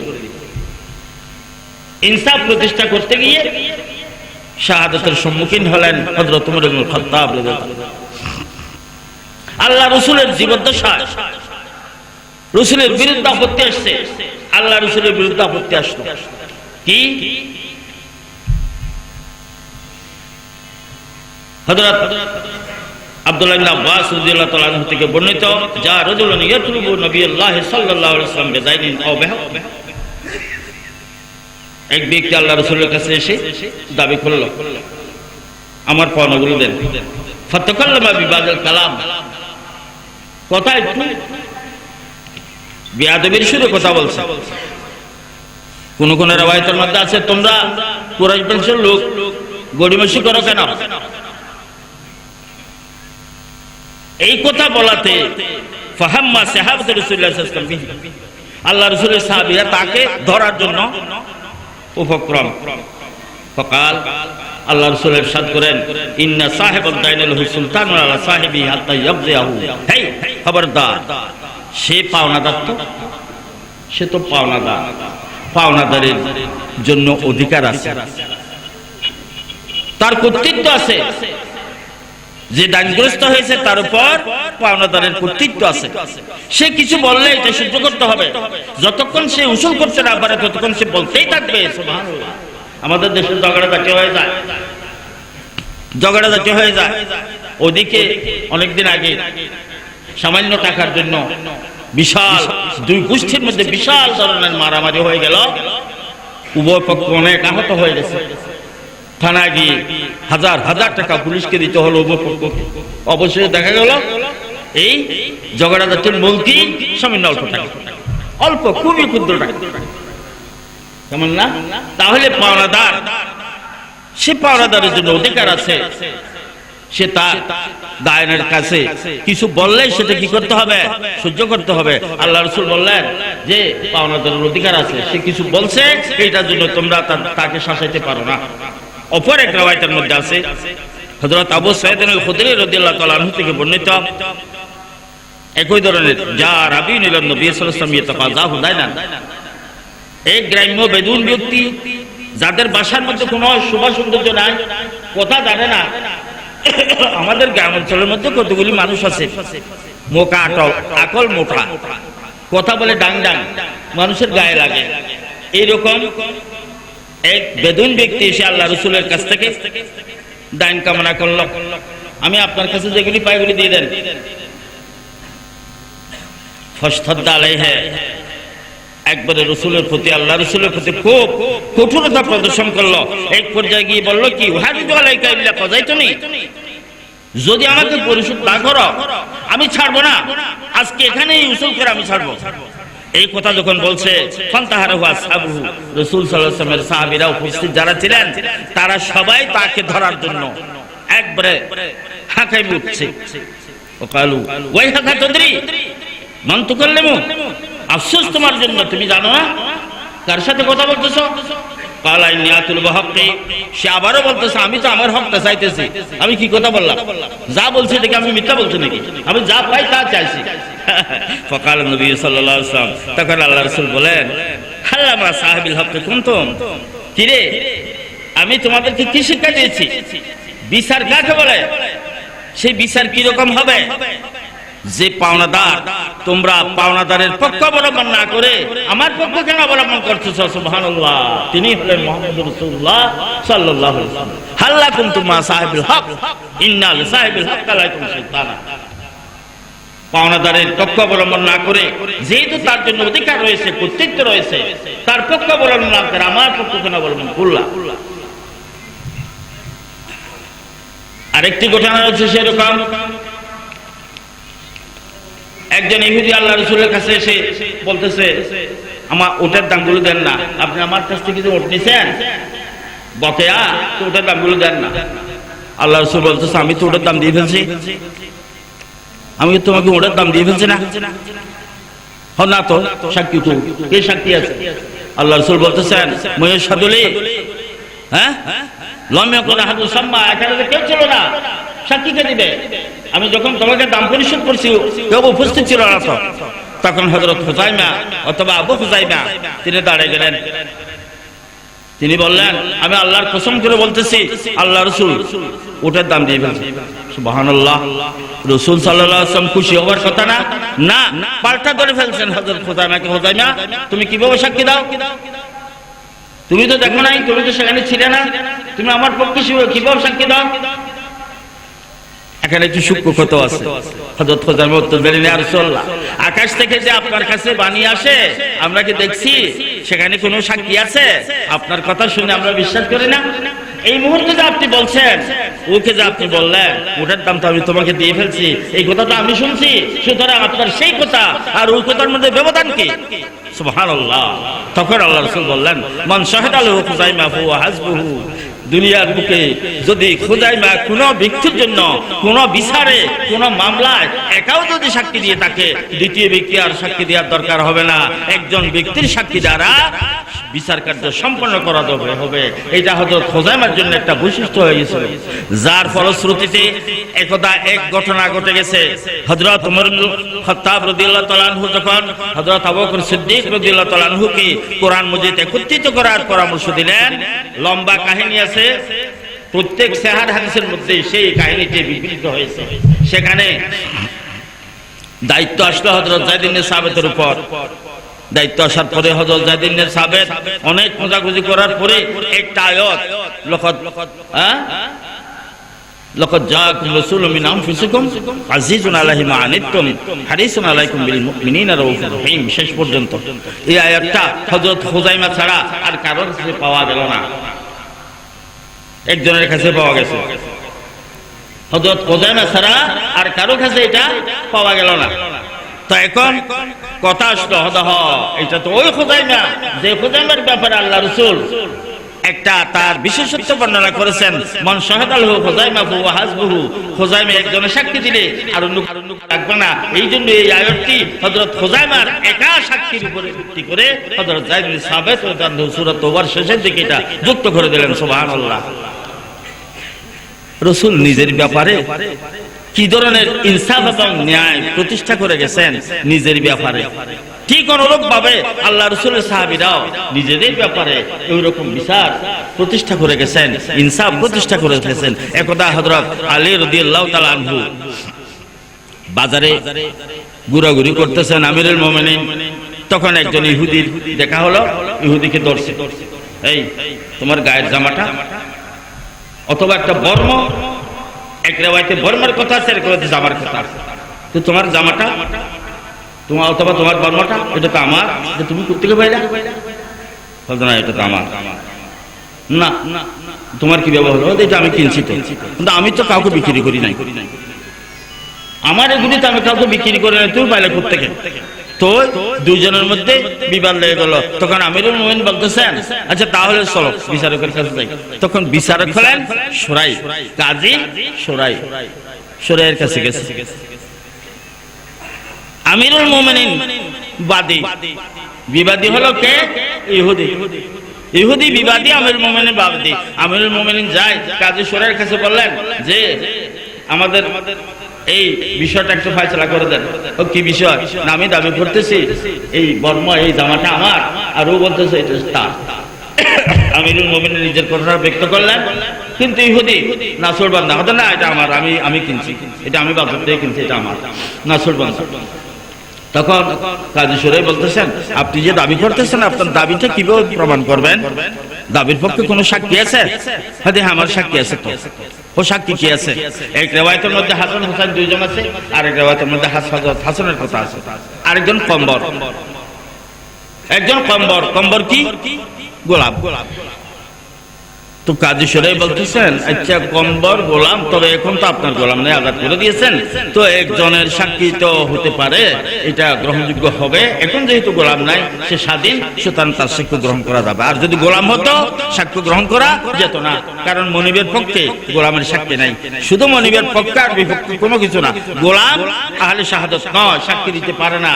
বিচারের ক্ষেত্রে গোলাম সাক্ষী দিতে পারে না, যেহেতু গোলামের উপর কর্তৃত্ব থাকে সবসময় মনিবের।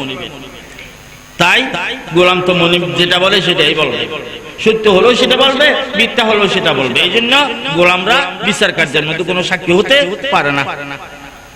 ঠিক আমাদের দেশে কর্মচারী যারা আছে, কর্মচারীর নিজস্ব ব্যক্তি যেগুলো নিজের তত্ত্বাবধান আছে, সেই ব্যক্তি যদি সাক্ষী দেয় মালিকের জন্য এই সাক্ষী গ্রহণযোগ্য হবে না।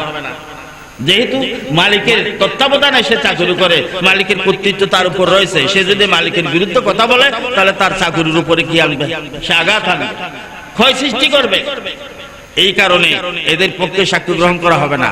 তো কাজী শুরাই বলতেছেন, ঠিক আছে, কম্বরের একটা তো গ্রহণ করলাম, আর একটা তো হাসান অথবা হাসান হোসেন দুইজন, এটা তো গ্রহণযোগ্য নয়। ও কেন? ও পিতার পক্ষে পুত্রের সাক্ষ্য গ্রহণযোগ্য নয়, পিতার পক্ষে পুত্রের সাক্ষ্য গ্রহণযোগ্য নয়। ঠিক ওই রকম আত্মীয় যার মধ্যে আত্মীয়তা আছে, সেই আত্মীয়ের সাক্ষ্য আত্মীয়ের জন্য গ্রহণযোগ্য নয়। দেখেন এখন বিচার পাইল না কে? আমিরুল মুমিনিন। ওই মুহূর্তে তিনি আমিরুল মুমিনিন, আর বিচার করতেছে কাজী শুরাই। আমিরুল মুমিনিন বিচার পাইল না, চলে গেছে। ইহুদি বলতেছে, আপনি আমিরুল মুমিনিন, মুসলমানের আমির আপনি, ইসলাম আপনাদের ধর্ম, ঠিক আছে আমি তো ইসলাম গ্রহণ করব, ধরেন এটা জামা আপনার। সুবহানাল্লাহ।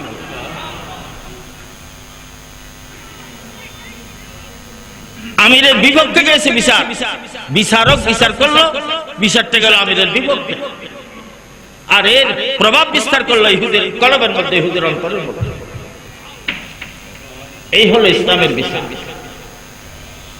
আল্লাহ রসুল যেই আদর্শ স্থাপন করে গেছেন নিজের জীবদ্দশা, বিচার নিজের ব্যাপার, এবং আসহাব রাসূলের মধ্যে যে বিচারের দৃষ্টান্ত সাহাবা কেরাম রেখেছেন, পরবর্তী সময়ে বিচারের যে দৃষ্টান্ত রেখেছেন, সেটা মুসলমানের জন্য বিশাল একটা নিদর্শন, মুসলমানের জন্য বড় ধরনের একটা আদর্শ। আমরা আজ সেই আদর্শ থেকে বিচ্যুত হয়েছি বলে আমাদের এই দুর্দশা। রাসূল সাল্লাল্লাহু আলাইহি ওয়াসাল্লাম নিজের জীবদ্দশায় মুআয ইবনে মালিক এবং ইমরাতে গামাদিয়ার উপরে রজম কার্যকর করেছেন, রজম কার্যকর করেছেন। দুইজনই, একজন পুরুষ একজন মহিলা, তারা দুইজনেই নিজের অপকর্মের জন্য নিজেরা স্বীকার করেছে, নিজেরা স্বীকৃতি দিয়েছে। সেই স্বীকৃতি একবার চারবার তাদের স্বীকৃতি নিয়ে রাসূল সাল্লাল্লাহু আলাইহি ওয়াসাল্লাম তাদের উপর বিচার কার্য, রজম কার্যকর করে দিলেন। রাসূল সাল্লাল্লাহু আলাইহি ওয়াসাল্লামের বিচার, আল্লাহ রাসূল বিচার করছে, রাসূলের বিচার কেউ যদি অমান্য করে থাকে তাহলে তার কি দুর্দশা।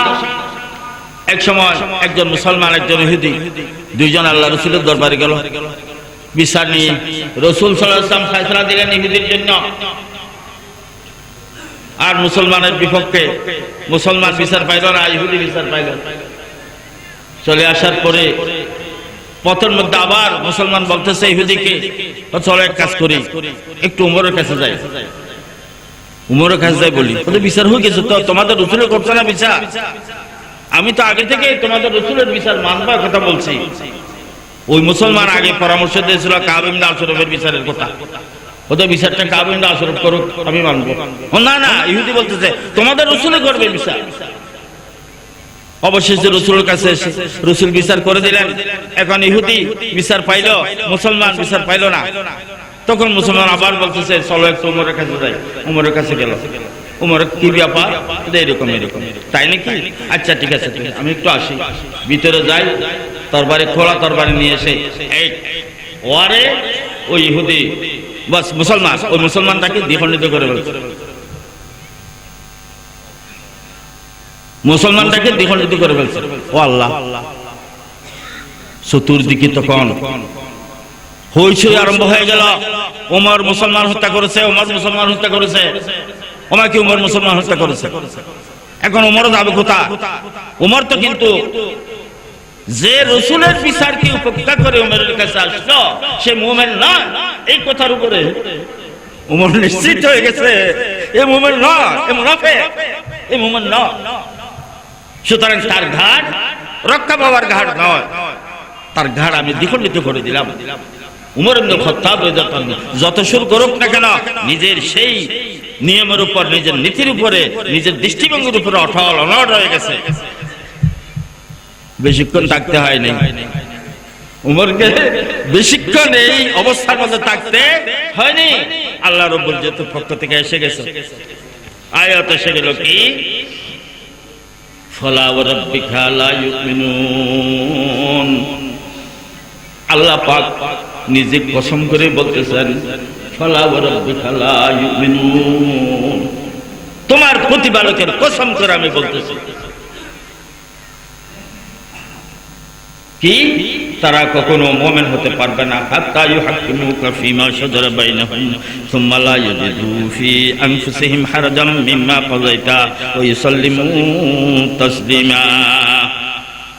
তারা যদি তাদের পারস্পরিক দ্বন্দ্ব নিয়ে তোমার কাছে, ও রাসূল তোমার কাছে যদি বিচারের জন্য আসে, আর তুমি তাদের মধ্যে যদি বিচার সম্পন্ন করে দিয়ে থাকো, মতামত দিয়ে থাকো, এবং সেই মতামতের উপরে মনের ভিতরে কোন ধরনের সন্দেহ সংশয় যে পর্যন্ত না থাকবে, সন্দেহ সংশয় মুক্ত হয়ে নির্দ্বিধায় তোমার বিচার গ্রহণ করে না নেবে, ততক্ষণ পর্যন্ত সেই মুমিন হতে পারবে না। অতএব এই মুসলমান আল্লাহ রাসূলের বিচারটা অন্তরে গ্রহণ করতে পারে নাই, অতএব সেই মুমিন নয়। তো উমর মুমিন হত্যা করে নাই, উমর কাফের হত্যা করেছে। সুবহানাল্লাহ। অতএব আমাদের দেশে আমরা বিচার করি, সবাই বিচারক। আল্লাহ পাক বিচার করার জন্য যোগ্যতা দান করেছেন, তবে এত মাথা ব্যথার ব্যাপার নয়। বিচার তো একদম সহজ করে দিয়েছে আল্লাহ। আল্লাহ তো বিচার সহজ করে দিয়েছেন। যে বিচারগুলো আল্লাহর ইজ্জত আল্লাহ রাসূল করে দিয়ে গেছেন, যে রায়, যে মতামত করে দিয়ে গেছেন, সেই মতামতগুলো বাদ দিয়ে ভিন্ন আরেকটা নতুনত্ব সৃষ্টি করার অধিকার কারো নাই। মা কানা লিল মুমিনিন ওয়ালা মুমিনাতিন ইযা কাযাল্লাহু ওয়া রাসূলুহু আমরান আইয়াকুনা লাহুমুল খায়রাতু মিন আমরিহিম। আল্লাহ এবং আল্লাহর রাসূল যদি কোন একটা সিদ্ধান্ত দিয়ে গেছে, আল্লাহ এবং আল্লাহ রাসূল কোন সিদ্ধান্ত দিয়ে গেছে, আপনারা জানেন পৃথিবীতে যত দিন আছে, যত ধর্ম আছে, সব ধর্মের উপরে প্রবল ধর্ম হলো ইসলাম, শক্তিশালী ইসলাম। কি শক্তি আছে? মারিতে মারিতে একটা, ওদিকে মারে, এদিকে মারে, ওদিকে মারে, ওদিকে মারে, ওদিকে মারে, সব দিকে মারতেছে। মুমিন মুসলমান মারি খায়, পিষ্ট হয়ে যায়, দ্বন্দ্ব লোক কেড়ে নিয়ে ফেলে, নিঃস্ব হয়ে যায়, গৃহ হারা হয়, সম্পদ হারা হয়। কিন্তু এই মুসলমান ঈমান হারা হয় না, মুসলমান ঈমান হারা হয় না, সবকিছু হারিয়ে ফেলে, এরপরও মুসলমান ঈমানটাকে রক্ষা করে, শক্ত করে ধারণ করে ঈমানটাকে। আচ্ছা, এটা তো মুসলমানের বৈশিষ্ট্য। অন্যান্য ধর্মাবলম্বী যারা আছে তারও তো একথা স্বীকার করে ইসলামই হলো সর্বশ্রেষ্ঠ এবং সবচাইতে গ্রহণযোগ্য ধর্ম। কারণটা কি?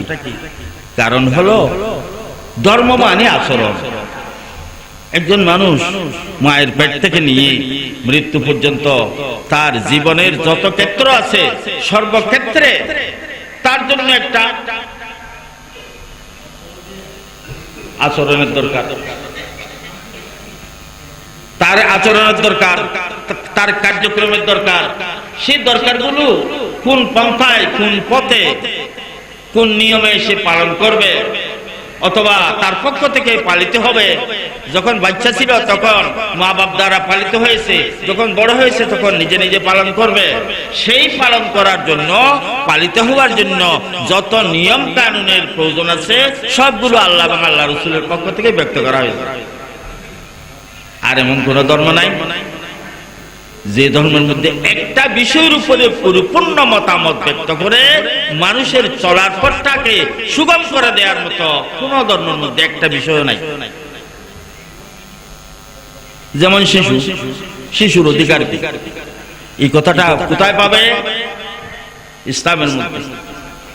বাকিগুলো মানুষের বানানো যেগুলি আছে সেগুলি, এই মানুষ যখন পরিবর্তন হয়ে যায় তখন সেগুলো পরিবর্তন হয়ে যায়। শিশুর অধিকার এখন এরকম ছিল, কিছুদিন পরে আরেক রকম হবে। মানুষ পরিবর্তন হলে তার নিয়ম নীতি কি হয়ে যায়? পরিবর্তন হয়ে যায়। ব্যবসা কিরকম চলবে? আল্লাহ যেমন বলছেন, রাসূল যেমন বলছেন সেভাবে ব্যবসা চলবে না, মানব রচিত নিয়ম কানুনের উপরে ব্যবসা চলতেছে। অতএব সেই ব্যবসার নীতিগুলো এই 5 বছরের জন্য এক ধরনের থাকে না, 5 বছরের জন্য এক ধরনের থাকে না, এই নীতিগুলো পরিবর্তন হয়ে যায়। শিক্ষা রয়েছে, শিক্ষার জন্য বিশাল অঙ্গন, বিশাল প্রতিষ্ঠান, বিশাল কার্যক্রম, পরিকল্পনা, পরিচালনা রয়েছে। প্রতি বছর বছর শিক্ষার কার্যক্রমগুলো পরিবর্তন হয়ে যায়। এইভাবে বিচার আচার যত রয়েছে, বিচারের কার্যক্রম, বিচারের ধারা উপধারা, বিধান প্রবিধান, এই সবগুলো যুগে যুগে পরিবর্তন হয়ে যায়। কিন্তু আল্লাহ এবং আল্লাহ রাসূল যেগুলি আমাদেরকে পরিপূর্ণরূপে দান করেছেন, সেগুলোর কোনো পরিবর্তন নাই। সেগুলো এক নিয়মে, এক ধাঁচে চলে আসতেছে। কিন্তু কোন ব্যক্তি এমন মুখাপেক্ষি হয় নাই যে আল্লাহর বিধানে তো পাওয়া যাচ্ছে না, আল্লাহর নিয়মতে পাওয়া যাচ্ছে না, ইসলামের নিয়মতে পাওয়া যাচ্ছে না, এবার একটু অন্য নিয়মে কোথাও আছে কিনা দেখি, এইরকম সন্ধান করার, এইরকম খোঁজাখুঁজি করার প্রয়োজন এই পর্যন্ত হয়েছে? হয় নাই। যে সমস্ত ঘটনাবলী এখন আমরা সংবাদ পাই, সব ঘটনার উপরে একটা ইসলামের মতামত, ইসলামের একটা দর্শন, ইসলামের একটা নির্দেশনা সেখানে আছে। আল্লাহ রাব্বুল ইজ্জত এইরকম কিছু মানুষ আগের যুগে আল্লাহ তৈরি করে দিয়েছেন, যাদের মস্তিষ্কের মধ্যে সম্ভাব্য বিষয়গুলো এসেছিল এবং সম্ভাব্য বিষয়ের উপরে সমাধানের কথা ওনারা চিন্তা করে লিখে গেছেন, যেগুলি 100 বছর পরে, 200 বছর পরে, 500 বছর পরে, 1000 বছর পরে, এই 1500 বছর পরেও তার এক একটা দৃষ্টান্ত এই যুগের মধ্যে এসে পাওয়া যায়। সেই দৃষ্টান্তের উপরে ভিত্তি করে আমরা সেগুলির সমাধান, উলামায়ে কেরাম সেগুলির সমাধান দিয়ে থাকি। তাহলে ইসলাম যে পরিপূর্ণ, তার পরিপূর্ণতা আসছে কি দিয়ে? ইসলামের দ্বীনের মধ্যে যে পরিপূর্ণতা আছে, সেই পরিপূর্ণতা দিয়ে। ইসলামের যে কার্যক্রমের মধ্যে পরিপূর্ণতা আছে, সেটা দিয়ে। মানব জীবনের পরিপূর্ণতা নির্ভর করে বিচার কার্যের উপর। সেই বিচার কার্য, একটা শিশু তার জন্য বিচার হয়, একজন বৃদ্ধ তার জন্য বিচার হয়।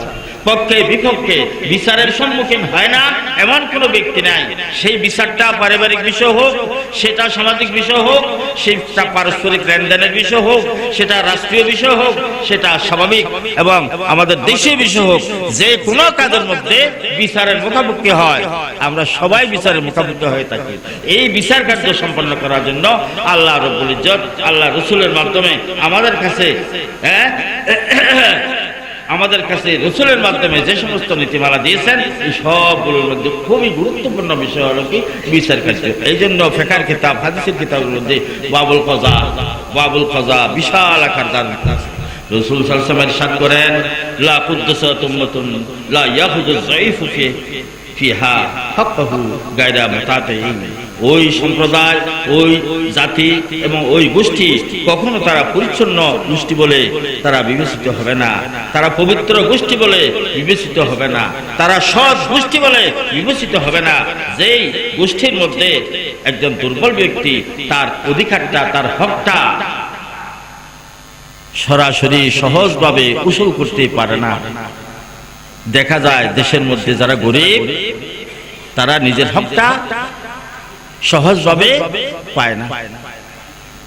অনেকজন অসহায় ব্যক্তি তার হকটা পায়। কিভাবে পায়? অনেক দণ্ডা দেওয়ার পরে তার হকটা পায়। অনেকে দণ্ডা দেওয়ার পরেও হক থেকে বঞ্চিত হয়ে যায়। হক পাওয়া তো দূরের কথা, বরং জুলুমের শিকার হয়ে পড়ে। হক থেকে বঞ্চিত, অপরদিকে জুলুমের শিকার। তাহলে সেই গোষ্ঠী, সেই কম কখনো উন্নত হতে পারে না। আমাদের অবনতি এই কি কারণ? যে আমাদের বিচার ব্যবস্থা, পারিবারিক বিষয় হোক, সামাজিক বিষয় হোক, এই বিচারের ক্ষেত্রে আমরা অবিচার করে থাকি। বিচারের ক্ষেত্রে আমরা অবিচার করে থাকি। সন্তানদের মধ্যে বিচার, আপনি গৃহকর্তা, আপনি পিতা, সন্তানদের বিচার কিভাবে করলেন? এই সন্তানদের তালিম দেওয়ার দায়িত্ব আপনার ছিল। আপনি তালিম দিয়েছেন প্রথমে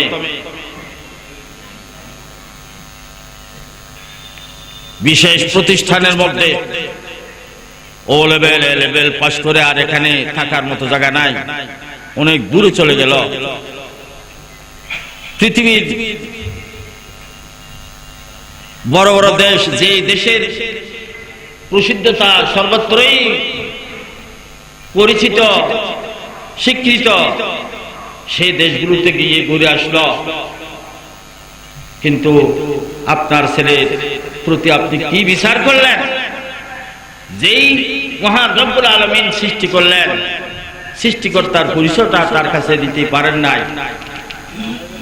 যে রাসূল আজকে গোটা বিশ্বের মধ্যে মুসলমান হিসাবে একটা সম্প্রদায় যুগে যুগে রেখে গেলেন, সেই সম্প্রদায়ের মধ্যে রাসূলকে চেনার জন্য, রাসূলের নীতি চেনার জন্য কোনো ব্যবস্থা গ্রহণ করলেন না। আসহাবে রাসূল জীবনটা ত্যাগ করে কোরবানি দিয়ে আল্লাহ রাসূলের আনিত সেই দিনকে দুনিয়ার বুকে প্রতিষ্ঠিত করলেন। আসহাবে রাসূলের কখনো কাহিনী, আসহাবে রাসূলের কখনো জীবনে আপনার ছেলের কাছে, ছেলের সম্মুখে আসতো না। আস্তে আস্তে একবারে সর্বনিম্নে এসে আপনার দেশের উলামায়ে কেরাম, যাদের দ্বারা আপনারা এই টুপি এবং পাঞ্জাবি গায়ে পড়লেন, যাদের দ্বারা আপনারা মুখের মধ্যে দাঁড়িয়ে রাখছেন, যদি এদের অবদান না হতো, এদের শিক্ষা যদি না হতো, আপনারা এই আচরণের কখনো অধিকারী হতে পারতেন না। আল্লাহ রাব্বুল ইজ্জত আমাদেরকে যে অবস্থার মধ্যে আনছেন, আমাদের দেশের সম্মানিত উলামায়ে কেরাম, অনেক অনেক বড় বড় বাগান ছিল, এই সুন্নতির উলামার বাগান। যারা এখানে বয়োবৃদ্ধ আছেন আপনারা দেখেছেন। এখন আমি বলে আসতেছি, হায়রে এই সুন্নতির বাগান, কে কে ছিল এখানে? আজকে সেই বাগান কোথায়? কিন্তু তারা অবদান রেখে গেছে, আর সেগুলি তো পাওয়া যাবে না।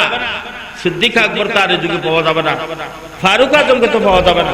পরবর্তীতে যারা আছে তারা যে হাল করে রয়েছেন, তাদের পাশে রেখে আপনার ছেলেকে কি ওই জাতীয় শিক্ষা দিয়ে আপনি ইনসাফ করেছেন? যদি ইনসাফ না করে থাকেন তাহলে আপনি তো বড় জালেম। প্রথম নম্বরে আপনার বিচার হবে যে আপনি দুনিয়ার বুকে দুইজনের বিচার করেন নাই, সামাজিক বিচার করেন নাই, দেশীয় বিচার করেন নাই, এইরকম সুযোগ আপনার হয় নাই। তবে আপনার সন্তানদের বিচার করার ক্ষেত্রে আপনি যে সন্তানের প্রতি বিচার করলেন, সেই অবিচারের প্রতিকার কি হবে? রোজ হাসরে যদি জিজ্ঞাসা করা হয় তখন উত্তর দেওয়ার মতো কিছু আছে? অতএব সম্মানিত উপস্থিতি, আমরা সবাই বিচারক। তাই আল্লাহ রাসূল ইরশাদ করেন, কুল্লুকুম রাঈন ওয়া কুল্লুকুম মাসউলুন আন রাইয়াতিহি। প্রত্যেক ব্যক্তি তোমরা দায়িত্ববান, তোমাদের সে দায়িত্ব সম্পর্কে জিজ্ঞাসা করা হবে। যে মালিক হবে তার উপর দায়িত্ব আছে, যে বৃত্ত হবে তার উপর দায়িত্ব আছে, যে পুরুষ হবে তার উপর দায়িত্ব আছে, যে মহিলা হলো তার উপর দায়িত্ব আছে, যে গোলাম হলো তার উপর দায়িত্ব আছে, সবার উপর দায়িত্ব আছে। আমির হলে শুধু দায়িত্ববান হলো তা নয়, প্রত্যেকজন ব্যক্তি যার যার পরিবারের মধ্যে সে দায়িত্ববান। সুতরাং যার যার দায়িত্ব সম্পর্কে আল্লাহ রাব্বুল ইজ্জতের পক্ষ থেকে জিজ্ঞাসা করা হবে, তখন আমরা কি উত্তর দিব? অতএব जुल्म से बाज आई जालिम क़यामत होने वाली है, जुल्म से बाज आई जालिम क़यामत होने वाली है, पेश दावर महशर अदालत होने वाली है। আল্লাহ রাব্বুল ইজ্জতের দরবারে আদালত হবে, আল্লাহর দরবারে আদালত হবে। সে আদালতে সবাইকে সম্মুখীন হতে হবে। আল্লাহ পাক এই ব্যাপারে আমাদেরকে সতর্ক করে দিচ্ছেন। وندع الموازين القسط ليوم القيامة فلا تظلم نفس شيئا وإن كان مثقال حبة من خردل أتينا بها وكفى بنا حاسبين। ইমাম বুখারী রাহিমাহুল্লাহ সহিহ বুখারীর সর্বশেষ কিতাবুত তাওহীদ, কিতাবুত তাওহীদের সর্বশেষ বাবের মধ্যে এই আয়াতটি আছে, ওয়ানাজউল মাওয়াজিনাল কিসত লিয়াউমিল কিয়ামা। আমরা তো আমাদের বিচার আমরা করতেছি, আমাদের মত, আমাদের জ্ঞান, আমাদের চিন্তা নিয়ে আমাদের বিচার আমরা করতেছি। ঘরের মধ্যে কামলা আছে, কামলার বিচার আমি করতেছি, তাকে এইভাবে দিলে হয়ে যায়, এইভাবে দিলে হয় কি না? আমার পাল্লা দিয়ে যদি আমি পরিমাপ করি তাহলে সেখানে সঠিক নাও হতে পারে। আমার প্রতিবেশী আমার থেকে কি পাবে? এতটুকু দিলে তার পাওনা শেষ হয়ে গেল। আমার আত্মীয়রা আমার থেকে কি পাবে? এতটুকু দিলে শেষ হয়ে গেল। আমার বোনরা আমার থেকে কি পাবে? এই পরিমাণ দিলে শেষ হয়ে গেল। আমার ভাইরা আমার থেকে কি পাবে? এই পরিমাণ দিলে শেষ হয়ে গেল। মাদ্রাসার হুজুররা আমাদের উপর কি দাবি রাখে? যা দিচ্ছি, যা সহযোগিতা দিচ্ছি, এটাই যথেষ্ট। মসজিদের ইমাম সাহেব হুজুর, মুয়াজ্জিন সাহেব হুজুরের কি দাবি আছে? তাদেরকে এতটুকু দৃষ্টিবাস হয়ে গেল। এটা পাল্লা কার? আমাদের পাল্লা। কেমন না? আমাদের পাল্লা দিয়ে এখানে আমরা পরিমাপ করতেছি। আল্লাহ বলতেছেন দুনিয়াতে যত পরিমাপ ছিল সেটা সাময়িক, ময়দানে হাসর আমি ইনসাফের পাল্লা স্থাপন করব। সুবহানাল্লাহ। ওয়ানাজুল মাওয়াজিনুল কিসত লিয়াউমিল কিয়ামাহ, আই ফি ইয়াউমিল কিয়ামত দিবসে ইনসাফের পাল্লা আমি স্থাপন করব। সেই পাল্লার উপরে সবগুলো তোলা হবে।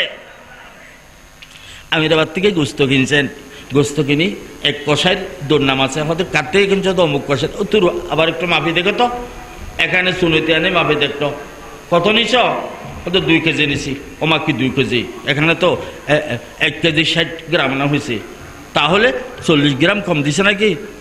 দিছে, দৌড়াবার দৌড়ে ফেলছে। দেখেন ওই মাপ হয় নাই, এখানে মাপের মধ্যে ধরা পড়ে গেল না। আরে দুনিয়াতেও তো ধরা পড়ে আসল মাপ আর নকল মাপ, পাল্লার হেরফের দুনিয়াতেও তো ধরা পড়ে। আমরা দুনিয়ার মধ্যে যে সমস্ত পাল্লা দিয়ে পরিমাপ করতেছি, নিজের ছেলে মেয়ের জন্য পরিমাপ করতেছি পাল্লা দিয়ে। আমার ছেলেটাকে যদি বড় উচ্চশিক্ষিত করতে পারি, বিশাল একজন সফল পিতা হয়ে যাব।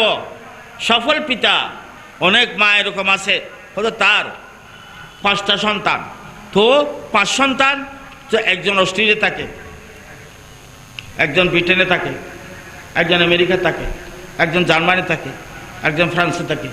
এরা কি এমনি গেছে? অনেক বড় বড় ডিগ্রি নিয়ে এখান থেকে সেখানকার অনেক বড় বড় ডিগ্রি নিয়ে ওখানে বড় পদের মধ্যে আছে। আমাদের দেশে তখন করে কি, সফল মাতা তাকে একটা আন্তর্জাতিক পুরস্কার দেয়া হোক, প্রেসিডেন্ট পুরস্কার দেয়া হোক, তখন তাকে প্রেসিডেন্ট পুরস্কার দেয়। এইরকম মা তো আর নাই, যে মা 5টা সন্তানকে পৃথিবীর উন্নত উন্নত দেশের মধ্যে অনেক উঁচু উঁচু আসনের মধ্যে আসীন করেছে, এইরকম মা তো আর নাই, এই মা পুরস্কার পাওয়ার যোগ্য।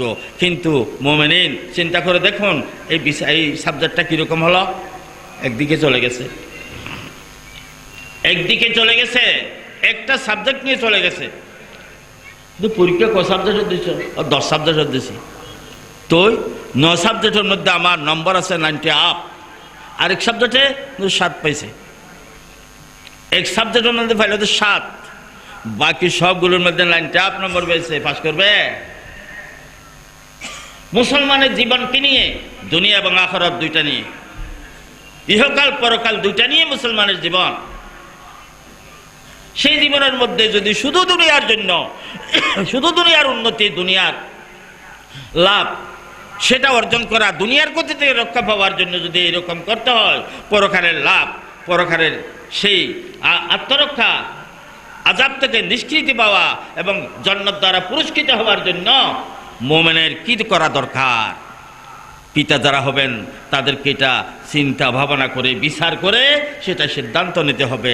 যদি না করে থাকেন কেহ, তওবা করে ফেলেন এবং তাদেরকে আহ্বান করেন, ও আমার বড় ছেলে, ও আমার মেজো ছেলে, ও আমার সেজো ছেলে, ভুল করে ফেলেছি জীবনে, অতীতকালে হারিয়ে ফেলছি সেই সুযোগটা, এখন আমি তোমাদেরকে নসিহত করতেছি, ওসিয়ত করতেছি, পরামর্শ দিচ্ছি, আদেশ করছি, এখন তোমরা আমার কথা শোনো, আমার কথা মানো এবং আমার কথা মেনে আমাকে তোমরা রক্ষা করো, না হয় তোমাদের কারণে আমি তো আল্লাহর দরবারে জাহান্নামী হয়ে যাব। আল্লাহ রব্বুল ইজ্জত যেন আমাদেরকে সেই জাহান্নামের আযাব থেকে রক্ষা করেন, আমাদের আওলাদ পর্যন্ত যেন আমাদের বিরুদ্ধে আল্লাহর দরবারে বিচার না দিয়ে থাকেন, সেইভাবে পৃথিবীর সব কাজের মধ্যে আমরা যেন বিচার সম্পন্ন করতে পারি, আল্লাহ রসুলের নির্দেশ এবং আল্লাহ পাকের নির্দেশ অনুসারে ইনসাফ যেন আমরা কায়েম করতে পারি। আল্লাহ আমাদের সবাইকে তৌফিক দান করুন। ওয়া আখিরু দাওয়ানা আলহামদুলিল্লাহি রাব্বিল আলামিন।